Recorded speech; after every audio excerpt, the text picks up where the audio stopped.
deuxième partie de cette pièce. Je vous rappelle qu'il n'y a pas d'acte de scène, hein, mais on peut quand même voir à peu près des parties. Dans la deuxième partie de cette pièce, on trouve Créon sur scène qui reçoit un garde avec son page. Ce garde, c'est celui qui est occupé avec deux autres de surveiller le corps de Polynice pour que Polynice ne soit pas enterré, pour qu'il ne soit pas recouvert de terre. Et ce garde vient annoncer à Créon que le cadavre a été recouvert de terre. Voilà, il y a juste une simple conversation entre les deux. Après, Créon sort, le garde aussi, et on ne sait pas quelle décision Créon va prendre. À ce moment-là, il y a le chœur qui entre sur scène. Le chœur, c'est un personnage qui est censé commenter l'action. Et bien, c'est justement son rôle ici. Comme dans les tragédies antiques, le chœur commente l'action et il annonce aux spectateurs que cette fois, tout est en marche pour que la tragédie ait bien lieu. Maintenant que le cadavre de Polynice a été recouvert, Antigone est bien censée mourir avant la fin de la pièce. Et tout est censé se dérouler comme prévu.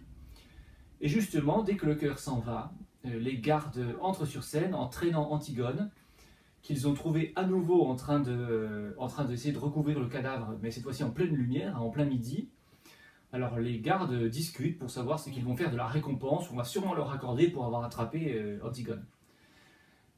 Créon les reçoit, il questionne un petit peu Antigone, et Antigone de toute façon lui avoue tout ce qu'elle a fait, puisqu'elle compte bien, elle est fière de ce qu'elle a fait, et elle compte bien, en tout cas, mourir avant la fin de la pièce.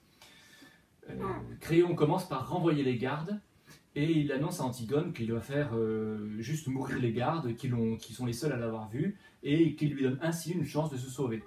Mais Antigone n'a pas du tout envie, elle ne veut pas de compromission, hein, elle veut vraiment assumer son acte. Et donc cette deuxième partie est quand même centrée sur ce dialogue entre Créon et Antigone. Créon essaye de convaincre Antigone de ne pas mourir. Alors il la prend avec affection d'abord, avec autorité ensuite, il lui parle du pouvoir et de ses conséquences, du pouvoir et de ses compromissions, et puis il lui parle également de l'histoire d'Étéocle et Polynice, qui sont des deux garçons qui ont voulu tuer leur père, ce qu'Antigone ne savait pas, hein, les deux garçons ont voulu tuer leur père pour pouvoir prendre son trône, et à ce moment-là, Antigone semble assez touchée, et elle est presque convaincue, parce qu'elle ne voit pas pourquoi elle mourrait pour Polynice qui a voulu tuer son père. Cependant, Créon a juste un mot malheureux, une phrase malheureuse qui termine sa réplique, et Antigone revient sur sa précédente décision, et il n'y a plus moyen de la faire revenir en arrière. Ismène entre à ce moment-là, elle est décidée à mourir avec Antigone pour enterrer son frère, elle demande à Créon de la faire mourir avec. Antigone n'est pas du tout d'accord, et donc elle renvoie Ismène.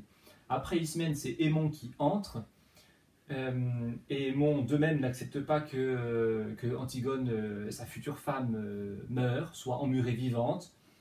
Et il est désespéré, et la seule chose que Créon trouve à lui dire, c'est que dans la vie, il ne faut pas être optimiste, et puis il ne faut pas l'admirer lui, il fait juste ce qu'il a à faire en tant que dirigeant. Aimon donc s'en va en courant, il a l'air complètement désespéré, nous dit le chœur. Dans la partie suivante, cette fois-ci c'est une discussion entre Antigone et un garde, et puis après il y a vraiment toutes les morts qui s'enchaînent à la fin de la pièce. Hein. Alors dans sa discussion avec le garde, Antigone souhaite qu'il écrive une lettre pour Aimon, sous sa dictée, et puis au moment où les autres gardes arrivent pour emmener Antigone, elle n'a même pas eu le temps de lui dire pour qui elle voulait cette lettre. Donc Antigone à ce moment-là est emmurée vivante, et le chœur annonce pendant ce temps sur scène, puisqu'on ne voit pas Antigone qui est emmurée bien sûr, donc le chœur annonce pendant ce temps sur scène que cette fois-ci c'est au tour de Créon de souffrir maintenant que le sort d'Antigone est réglé.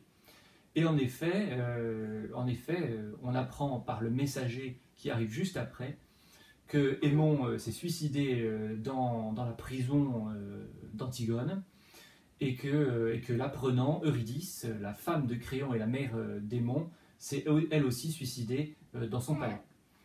Voilà maintenant donc comment ça se termine. Créon reste seul et discute avec son page. Le chœur entre alors pour clore la pièce. Il fait un petit résumé de tout ce qui s'est passé, et puis il annonce que de la tragédie, tout s'est déroulé comme prévu, et que tous les gens qui devaient mourir sont bien morts.